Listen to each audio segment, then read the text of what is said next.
By the way, I need to tell you one more thing. So 8th billion person has born. Yes. Yeah. Yeah, we got to know. So Yep. Cheers. that's a huge deal. A lot of things say that after 10 billion we'll hit a plateau and 10 start to billion. decline. Yeah. 8 billion people and not even 10k subscribers. Let's go, guys. Okay, that was an insertion. I didn't know. On that shameless insertion.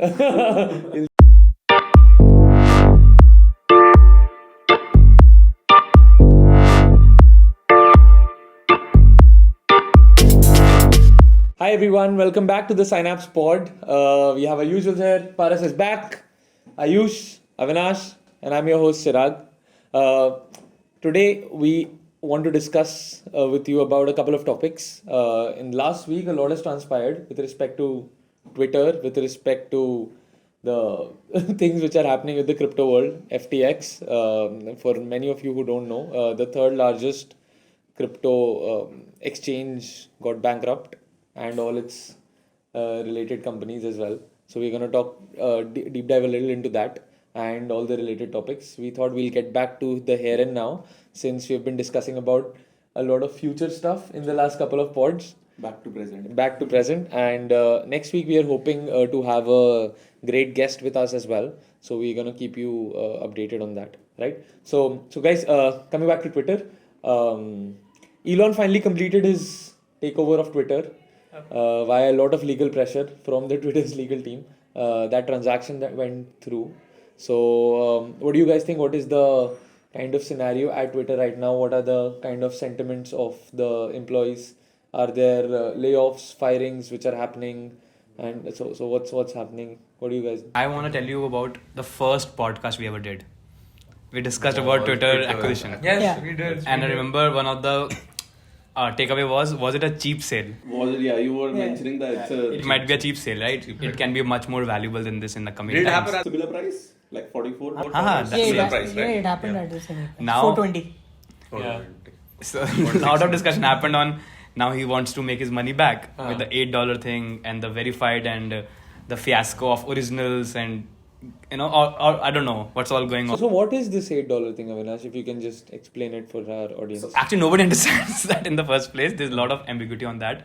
But what could understand is that anybody could buy a verified tick, blue tick across their name, and their Twitter handle can have the name as Elon Musk, though their handle can be Elon Musk 02. So it's a unique in a way, but the name can be Elon Musk itself, and with a blue tick. So the probability that you will consider that it's the real Elon Musk is 100 times high, right? Nobody's going to verify what's the user ID of that. So though I could not see a lot of change in my feed, a lot of false or fake news over there, but then there were posts of pharmaceutical companies Twitter handle being ripped off, and there's wrong posting over there, and some congressmen's Twitter handle was kind of mocked and then made a lot of false news about it. And then it was rolled back, and then I don't know, it's a mess. It's definitely a mess. But the point is that their daily active users are increasing a lot, on which Elon Musk has been tweeting back and forth. So it is very exciting times. Yeah. So with respect to the daily active users, I saw that from 230 million, it has gone to 237 million. Yeah, there's a small bump right now. Because maybe because it's a lot of things. It's the PR happening, not happening. Like FTX, like you said, and all the hiring and firing. I also didn't find it valuable for him tweeting that the DAOs have increased by 7 million on a 230. No, I think it's a lot of virtue signaling as well. That he just wants to show that whatever he gets into, he can pull it off. Exactly. That's the kind of feeling that I got. See, when you're balls deep into a decision, you end up justifying it left, right, and center, and you'll say anything and everything to then justify it. Yeah. Balls deep into a decision which you really wanted to pull out of. That's what But you were forced to carry on. One thing Elon believed Twitter can become people journalism. I mean, news through people for people, and that is something we have also seen in the past few weeks as well, right? All the FTX fiasco or all the news breaking out, like who's getting fired, what's the company that is getting fired, that's firing and all. So people are actually getting their latest news from Twitter, and these mainstream journalists are taking up the news from Twitter after getting verified and then posting on them, right? So like Bloomberg is late to the news as compared to what people are getting to know by Twitter. There's a guy called Mario Naufal. There's this guy. Since the FTX thing has happened, look, like my notifications are set on Twitter to tell me whenever the spaces begin. I think practically the space has been live throughout. It was live for 72 hours. Wow. He has not slept, or someone else is taking over. Wow. But the space is on. The space has got tens of thousands of people. Elon Musk also drops by, Wow. unmutes himself and says shit like "Dodge to the moon," and then, but then he follows it up by saying that that more decentralization should happen. So there was a lot of messaging there. But about what Ayush was mentioning, so he also mentioned that this is Twitter at its best. Yeah, correct. The real, authentic news by individuals. These guys flew to Bahamas to sit with FTX people and discuss Exactly, correct. real on-ground news, what's Yeah. happening, and getting the secrets out. Yeah, exactly. It's crazy.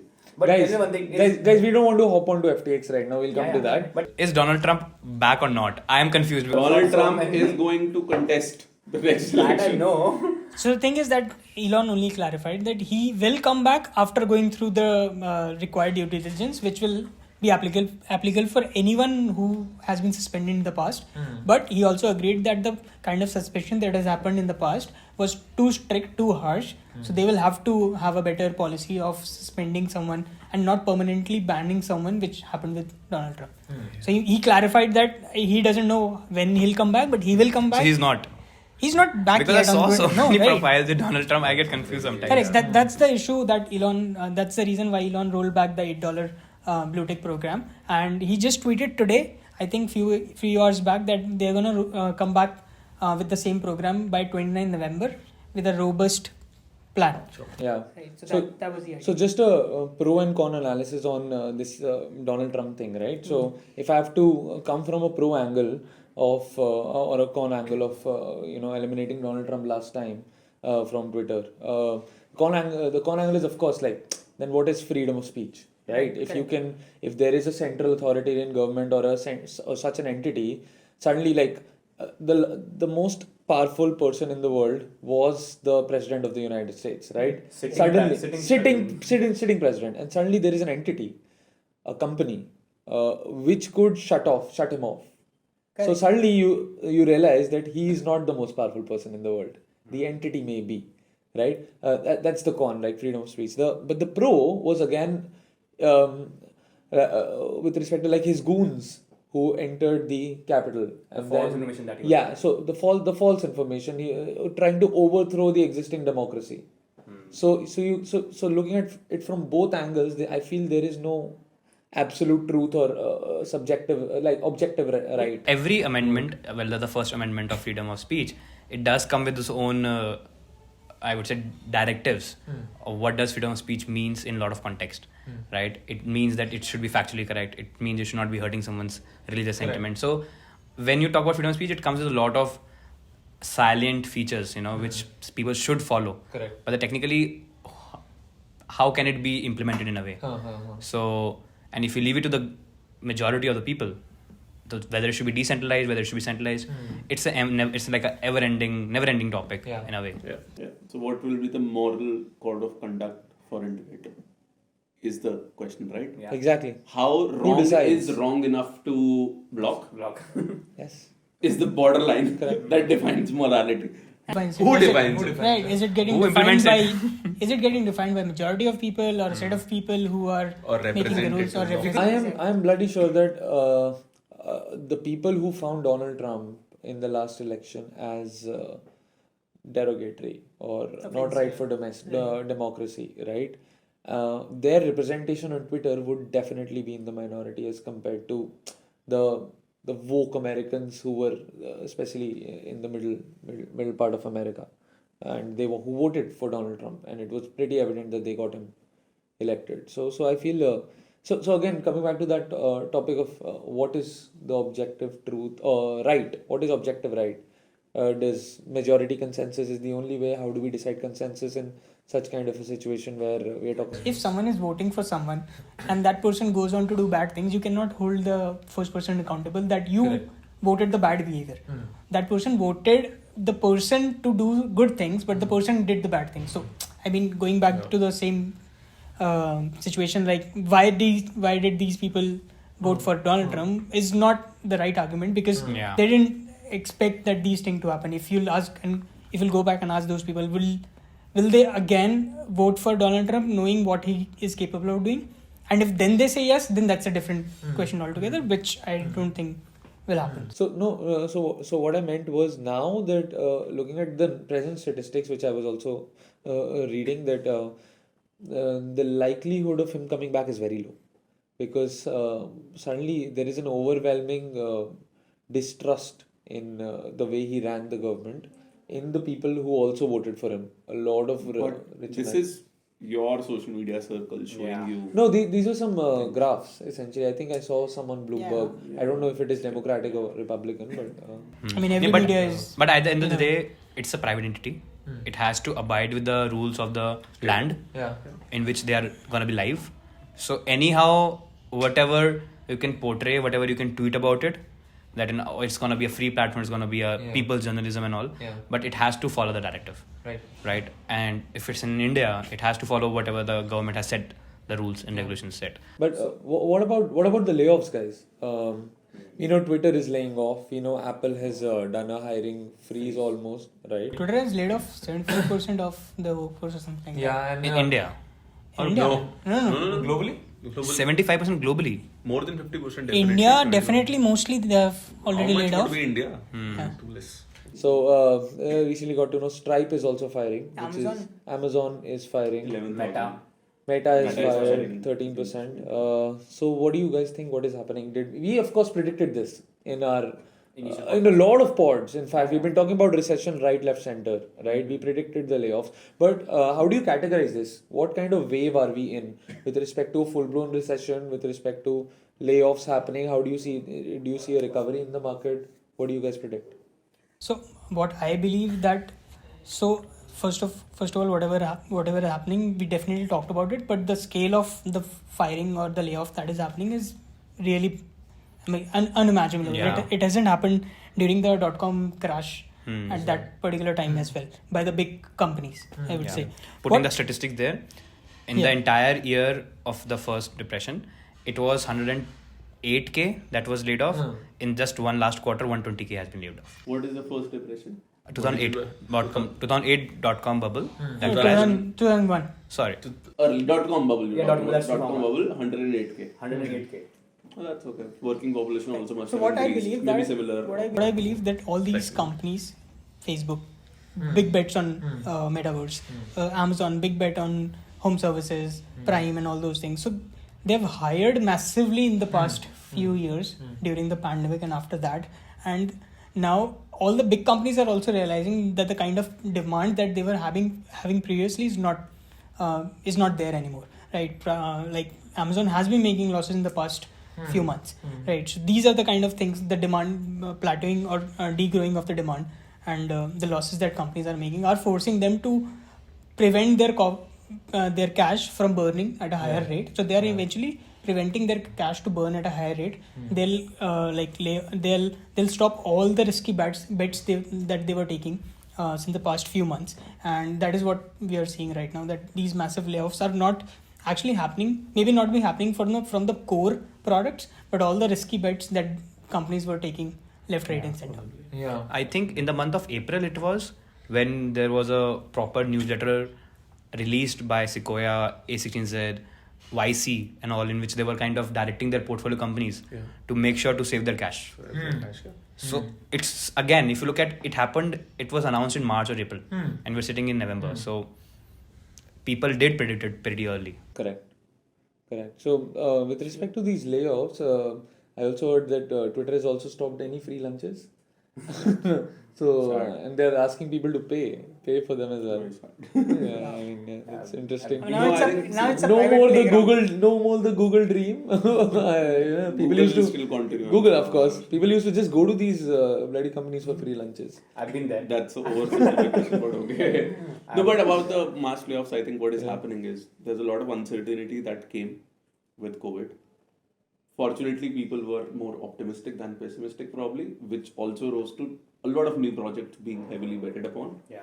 Now that the sanity and certainty is coming back, and it is pretty much back according to me, is when things are being realized, oh, this is not going to work out, this is going to work out. So I see it as sanity coming back more than fear taking over all optimism.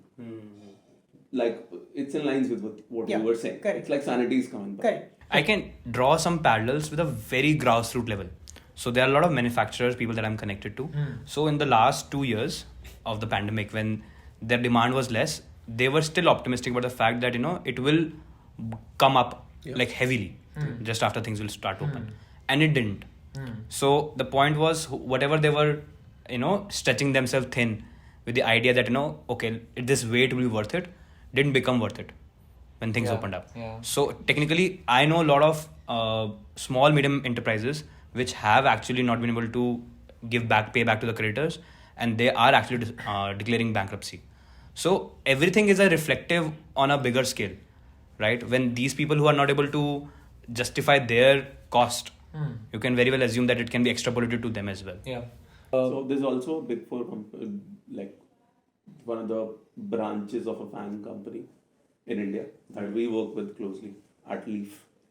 So I can't name, of course, but they told me recently that we need to clear even non-overdue invoices immediately, because the pressure is coming from US that clear your outstandings ASAP, because a lot of people that these companies had advertising invoice outstandings with have actually closed shop.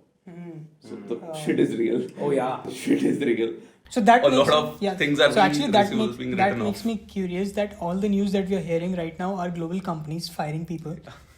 We haven't heard about a lot of Indian companies doing that. So is it going to come back to haunt Indian companies? There would be a domino effect. Is there going to be a domino? Because so far Indian companies have been holding stronger as compared to US counterparts, US companies in layoffs, or we say in share markets also.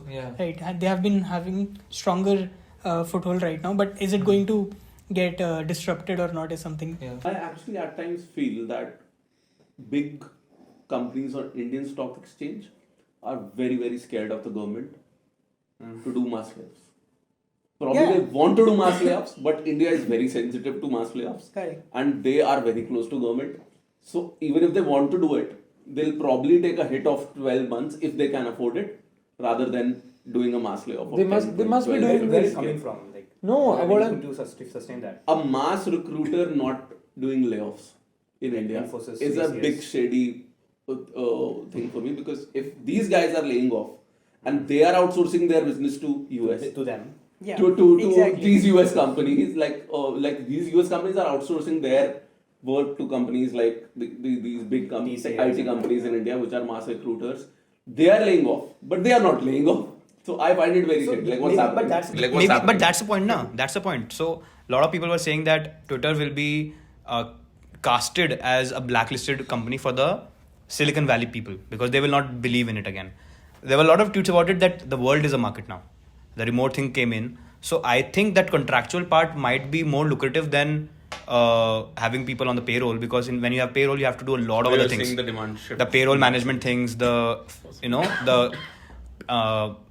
TDS and all those kind of things that will be done. I think you're looking at that from a optimization point of view. I would look at it from a market cap point of view. The company doesn't want to lay off because the news will go out, the market cap in the share market will reduce, and the losses by a sharp drop in, let's say, all of these TCS, Infosys, etc. share price will be much higher than the cost they will save by cutting out people for a, let's say, period of 2 years. So why are they not doing it if US companies are doing I it? think optics.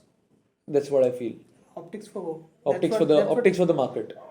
Optics for the market. They may be doing it off, but trying to hide the news, trying to conceal it, trying to manipulate the media. Layoffs did happen.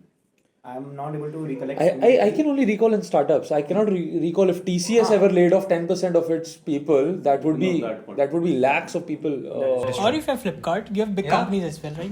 Right. So we haven't heard much from them yet. So, and today also, like me and Manik were discussing in the WhatsApp chat, I also feel that a lot of companies with a very strong bottom line, right, still are trimming in US, specifically just to improve their bottom lines or just to make sure that whatever extra fat they got on during the COVID times. Yeah. It's a perfect opportunity to get rid Yeah, of those get rid of people the fat. because you'll be a part of the herd. So Also- you won't get the same flack. Also, with respect to recession coming in, severances will be smaller. Severance package will be smaller. So best time to lay off fat, and I'm purely thinking from a very capitalistic point of view. I'm not thinking from a employee standpoint where it would hurt so many livelihoods. Of course it would, because when there are mass hiring, there is mass layoffs. It's always a bell curve kind of a cycle, right? So if something is happening, you cannot just sit on the top of the hill and think that you're at the top of the world, right? You will fall down, but then you will go up again. So that's what I feel. Yeah. But very sad. I really feel it. Yeah. For people that at this quantum, people Who've are lost their jobs, losing for their sure. jobs. Yeah. And the buck doesn't stop there, right? Suddenly they are not the best customers for a bank. Suddenly they are not going to buy the same kind of consumerism related goods and services which form a big part of the economy. So such layoffs can have very, very strong ripple effects going down the line. I hope things change soon, but that's only hope. And There's also no in rational US, to it. and also in US, the major issue is that it comes to their visa, It comes to their visa. Wow. right? Wow. So you'll get severance for 4 months, 3 months, 6 months, whatever, but it comes to your visa. Yeah, you should tell about the story for visa. I mean, definitely, if you have to work in US, you need to have a valid visa, and to have a valid visa, you need to have you need to get it sponsored by a company, or you should be on a payroll of a company to stay in US and work in US. But if you're getting laid off and you're not getting any job, you have to go back to your home country, right? So that American dream, US dream, and all those things, and also the living standards of US and the way you live in US, so that also comes into Massive jeopardy. investments people have done too. People have done massive investment. Literally, people have bought houses to put it on rent or whatever. So they have done massive investments on US soil and US market. So that also comes under. Yeah, but we also know of people who had a running job who were still denied a visa by the consulate and the embassy, and who had to actually sue the embassy to get that visa. And Yeah, that's a very it's a very lopsy clerical work that was there because of. It was just announced that they were gonna open up more slots for the Indian. But imagine the kind of civil unrest with reducing job, layoffs in their own home country, and then opening up more visas for more immigrants. Just equation doesn't match up somehow. So it's weird. But I think all these layoffs that we are seeing, right, guys, I 100% feel that this is system design of capitalism. If you look at from a very basic administrative point of view, it is built into the system design that inflation, recession, prices going up, your interest rates going up, suddenly people raking in a lot of cash because of massive printing. More like a repetitive cycle of. Repetitive cycle. It's a repetitive cycle of hyper optimism and hyper pessimism. Correct. Right. Hyper optimism. Everyone starts hiring. Banks are giving low rates. Governments are giving low rates. Hyper pessimism. Governments is hiking rates every quarter, every month. Correct. And people are seeing inflation at topping anything else. So it's like the repetitive curve of this optimism and pessimism that kicks in on across all human segments or all departments. Do you think the extent of this hyper optimism and pessimism has increased with time? Like if the curve was this, has it become this now? yeah. according No, to I you? think amplitude has gone bigger. Oh yeah, Because because the world is connected more. Uh, Because the world is connected more, and so every small impact in one place impacts everyone. So it In a automatically has faster. and faster. Yeah. So Exactly, that was my question. So even I think the Volatility and amplitude. Vol- Amplitude fluctuates- has increased. Is this amplitude? Or Yeah. Amplitude. No, It's this is amplitude. amplitude. This is amplitude. So Yeah, yeah, amplitude has increased. Yeah. So, and it has become faster. So does this also mean that we will see depressions more frequently and bull rallies more frequently? Because if really this has gone bigger and faster, then there should be bigger bull markets and major bear markets very frequently every second year. So there has been a data on that the gaps between two successive recessions has been decreasing year on year. Year yes, on year. yes, yes, yes. or decade on decade. or decade, whatever Yeah, it is. this I is- mean, the gap is yeah, gap decreasing. per year, yeah. So it's faster. The recessions are coming faster, and also going away faster. Yeah. So yeah, correct. So guys, enough about recession. Let's talk about FTX. What is FTX? What happened in the world of crypto? Some major whiplashes. So Ayush, would you want to deep dive onto this quickly? Sure. So, I mean, before this, couple of things that we have already discussed in the past. One is custodian wallets and non-custodian wallets. Custodian is someone else has a custody. Non-custodian is you have the keys of that wallet. Yeah. Which means that, and there's a famous phrase, not your keys, not your wallet. Yeah. Right. So if you are storing your money or your tokens on a centralized exchange like Binance, FTX, WazirX, CoinDCX, Coinbase, and whatever. So you do not own the coin. The exchange owns the coin because you do not have the custody of that coin or token or your fiat, right? So but if you have your tokens directly on the blockchain, which you can access using a wallet by MetaMask or any other wallet, Rainbow wallet, or DEX, or a decentralized exchange, then you have the keys of your wallet and you own the basically you own the password of accessing your currency. No one else owns it. So in case of FTX, which is a centralized exchange, so people don't own any of the assets that is there on the exchange. But legally, every exchange has to maintain a 1-to-1 of the customer deposit. If I have deposited $100 worth of $100, then the exchange has to maintain $100. If I have 1 Bitcoin, the exchange has to maintain 1 Bitcoin. Yeah. Not 1 Bitcoin worth of dollars. Yeah. So 1-to-1 mapping has to be done. Yeah. Right. So what in case of FTX, what happened? Which was the third largest exchange. Exchange. They dabbled around this legality. They dabbled around the customer deposits, and they did not maintain this 1-to-1 deposits in their books. They used it recklessly around bailing out different companies because of 3 Arrow Capital going down, Alameda Research having issues, which is also a connected company to FTX. They invested in so many companies as a startup capital.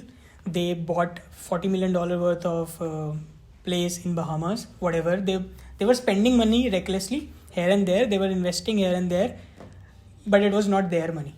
Yeah. They used customer deposits, which was illegal. Yeah. And suddenly, few days back, for some reason, CZ, who is the founder of Binance, maybe he must have known about all these things happening around or whatever it is. He said that he's not going to hold his equity or hold his FTT tokens, which is a FTX token, and he's going to liquidate it. which was worth $2 billion. Which was worth $2 billion. Those were his personal FTT No, tokens. no. They were investors. They were investors in FTX. Binance was invested Early in investors. FTX, early investors. So Binance held FTT. And from that, the value of FTT started dropping 20%, 30%, 70%, 75%. And suddenly FTX, which was valuable as the third biggest currency, had no value. Because suddenly people started withdrawing the cash. So what happened? If I've given you $1,000, I come back and ask you for $1,000, and if you're not maintaining $1,000, so you'll say I don't have money. Yeah. Right.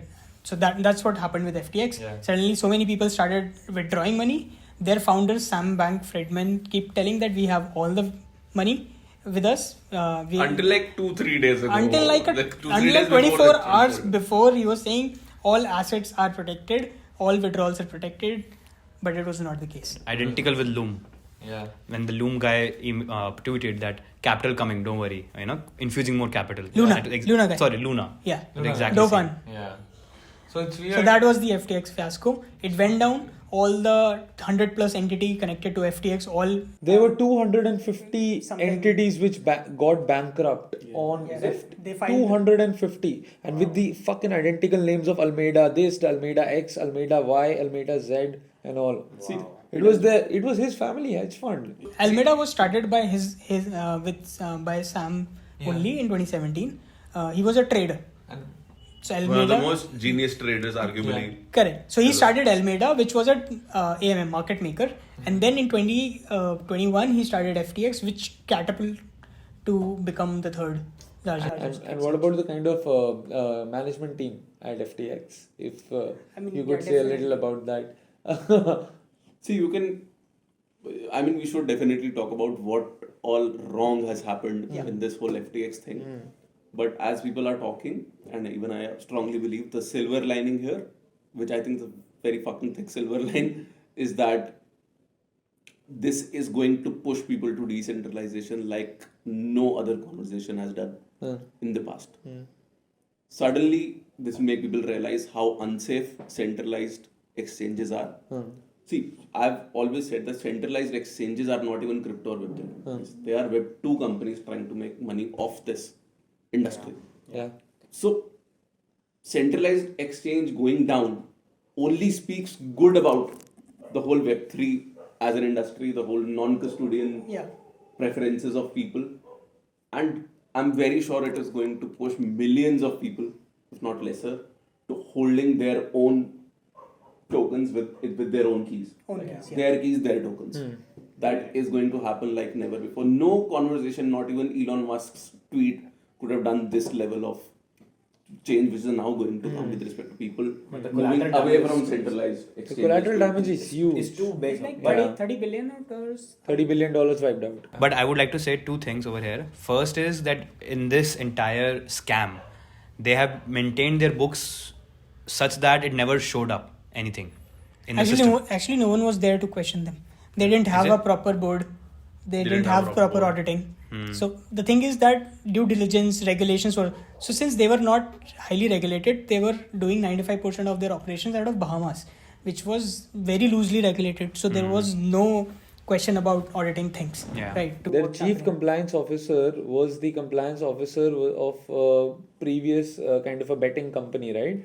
he had a small which got experience, into real a experience only something like that. No, that was the chief co-CEO was a person who graduated in 2020 from Ivy College, and with such a strong management team, I'm sure the exchange would have done. No, but I would like to say I have to give credit to Paras and Ayush. I think it's a conversation almost a year ago when they told me about it. Dude, do not keep things on WazirX or any other central exchange.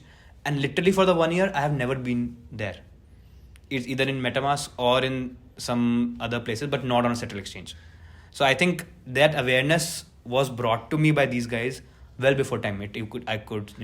And essentially in this pod we are not saying that, let's say, WazirX or Binance or any other company can do the same thing, right? It's ultimately on the person's intent or the founders who are running it. Coinbase All is we a are saying, all we are saying is that a centralized exchange is a walled garden, and it is up to the founder and the team to put curtains on the wall or keep it transparent. Or or just to adding to this, you have to see two signs also. I mean, apart from all those things, you have to see look for two signs. One is the exchange has their own token. Yeah. That's a red flag. And are they taking leverage on their own token? That's a double red flag. Like you have double checkered flag, double red flag. Right. So if, for example, I made an exchange, I launched 1 billion tokens. Suddenly I gave those tokens some value, which was out of thin air. And now I'm taking that $1 billion worth of token and taking leverage on that, 10x leverage on that. So that is where the things, the bad things start to happen. So is Binance taking a red flag? Binance has both the two red flags. No. In this So case. so far, Binance CZ has been very transparent. Binance does not own BUSD. There's a different entity that owns BUSD, which is issued, for example, like Tether. But BNB was there before BSC as well, right? The launch. But yes, correct. But eventually, they have turned out to be a token for BSC, and they've made it decentralized. To add and they're utility doing to it. it. Yeah. They're doing it. Otherwise, overnight. it was just on transaction fees for Correct. the exchange. No, And they even have been CZ transparent claiming, about deposits, user deposits. They have transparent. They have been. I'm not saying Binance is the safest exchange, but these are the kind of steps they are taking to establish trust in people, because trust is at the lowest point right now when it comes to centralized exchange. So, see, the most simple thing which I understand, which these Web2 companies, which I call centralized exchanges, did was they got so many people on ramp. Like they got people into crypto. So that's a big plus. They have done great work for the industry. But why do people actually choose centralized exchanges? It's actually one thing. It's very tough to manage a key. Yes, correct. Correct. So remembering a password like my name, birthday, followed by some signs, that's fairly easy for people because they have passwords on, let's say, their Instagram account or multiple places. So they would keep the same password for another account, like their stock trading account, and then it's easier. Like it's very Web2 way of buying into the volatility of crypto.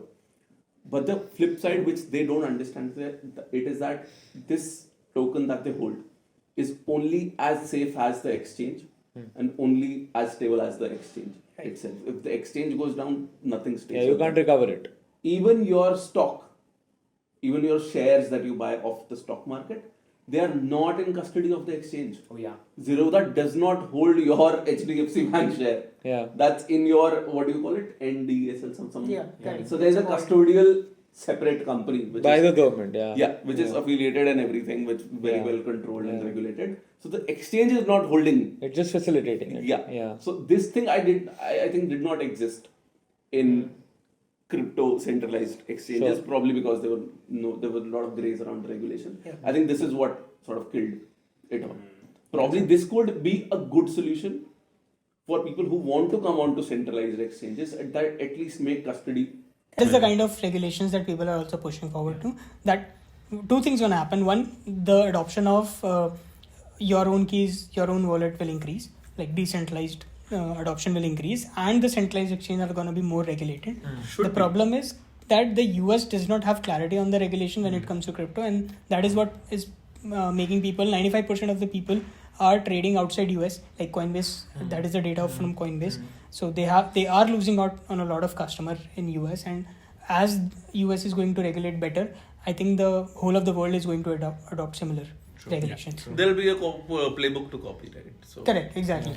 But one of the mind-boggling thing for me was when this thing was starting to happen, when it was crumbling down. For the first 24 hours, it was all positioned as if Binance founder CZ has framed them like that, and he is like doing some kind of Was the a whistleblower. CZ, Yeah. the Sun Tzu, CZ has played Art of War, CZ is a army general, whatever. Yeah. He's bringing XYZ. them down. He's Well, bringing it all turned out to unfair be true. practices and all. Yeah, Turned out to be the true. largest exchange is trying to pull down the third largest Killing exchange. competitor. But the whole Yeah. was there.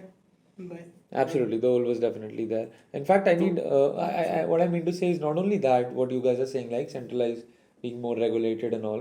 I also feel we need a lot more ethical founders. For example, SBF himself day before yesterday, he played a DeFi game. He was actually, while all of this was unfolding, he was trying to earn some cryptocurrency via play to earn games. And there is a screenshot of that where his player and his avatar literally was doing that. So imagine the kind of psychology of these founders when so much is at stake of so many lives, they choose a different path. Just responsibility hasn't set into the crypto world is what I feel. Yeah. I think the overlap of ethical and crazy is very less. And the venture capitalist who's backing into a future idea, Yeah. for them, crazy is very, very important. Yeah. Else they are not betting on the winning horse. They are not betting on the next Steve Jobs. They are Yeah. not betting on the next Travis. Yeah. So when you put a lot of weight on the crazy, the overlap with ethical is anyway going to be smaller. Yeah. So yes, it's an absolutely idealistic scenario that more ethical founders should be backed. But by design, I think it's not very achievable. Are you talking about Elon talking about Ligma Johnson and hiring them back? I mean, there would be various. that's a meme. Definitely. Elon is a meme house. He's a So meme I read something very cool that Elon is now running Twitter like an NFT project. Awesome. It is just having fun. He's declared that we are going to make too many mistakes.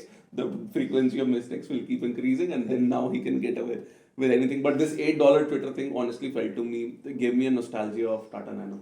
Yeah, The founder-led initiative or an owner-led initiative with no backing of research and data. Like when we were discussing that $8 thing is going to come, are you going to get it or not?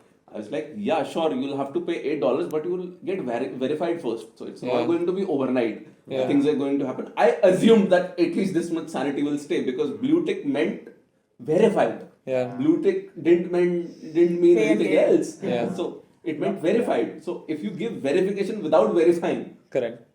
Correct, a exactly. catastrophe is going to happen, of course. They What else also do you assume the expect? same thing that The verification process will be the same. It's just that whoever wins that or whoever gets that has to pay dollars to retain it. Correct. That was my also first understanding, but Yeah. that was not the No, case. but That was not. Perfect. Cool. I think we have covered all the happenings from the last few weeks. Yep. So thanks a lot, guys. But definitely, I would like to say that there was no financial advice in all this conversation. Yeah, please, it's all NFA. Do not listen to us for financial advice. Take your own risks. own your Play keys. your own. Own your Own keys. your keys, own your tokens, own your wallets.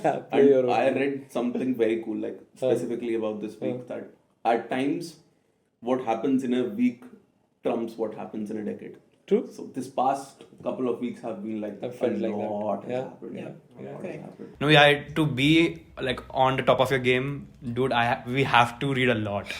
True. It is a little. It is way too much happening so consecutively and so much that Yeah. it is tough to remain It updated. teaches you. It makes you realize of all the things that are happening and the scenarios that are playing out in this big simulation called the Earth. Right? I mean, the fact that none of us had our tokens on FTX Yeah. is only matter of luck. It was sheer luck. It is Yeah. just luck. It was We sheer have luck. something on Binance, little Yeah, bit, yeah. if not all. Yep. Yeah. Even FTX going down, the odds are very similar. I think Yeah, someone yeah. would have said like Yeah. 1 year ago. By the way, I need to tell you one more thing. So 8 billion person has born. Yes. Yeah. Yeah, we got to know. So Yep. Cheers. Cheers. to that's that a lucky huge child. thing. All the lot of things say that after 10 billion will hit a plateau and Yeah, 10 start to billion. decline. Yeah. 8 billion people and not even 10k subscribers. Let's go, guys. okay, that was an insertion. I didn't know. On that shameless insertion, we'll say thank you so much for watching, and please like, subscribe, share, comment. Looking forward to your thoughts on today's pod, and stay tuned for the upcoming guests. Right? Thank you so much. Bye bye. Bye, guys. See you.